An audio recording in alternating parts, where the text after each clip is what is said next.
In this video, I'm going to show you how to outline in ibis Paint. Now, the first thing you have to do, of course, is have something you want to outline. So I want to outline this current layer I'm on right now. Now, of course, you want to select it inside Layers, bottom right.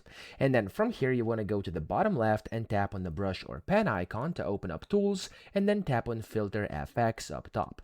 Here, you want to go at the bottom and you want to scroll over to Style, tap on Style, and here you want to go towards the right and you want to find Stroke. So I'm going to actually scroll right now, and here we have Stroke Outer, okay? So you simply want to tap on that, and as you can see, this is going to basically apply a stroke, okay? So you have to wait for a few seconds for this to actually apply, and then there we go. Whenever you do that, whenever you apply it, it's going to also allow you to basically select the color. So I'm just going to leave it as red, and then you can change the width over here. You can change the anti-aliasing, etc. Okay, then tap on the check mark and you're good to go. You've successfully added an outline in ibis Paint. I hope this video helped you out. If it did, please subscribe to the channel and help me out as well.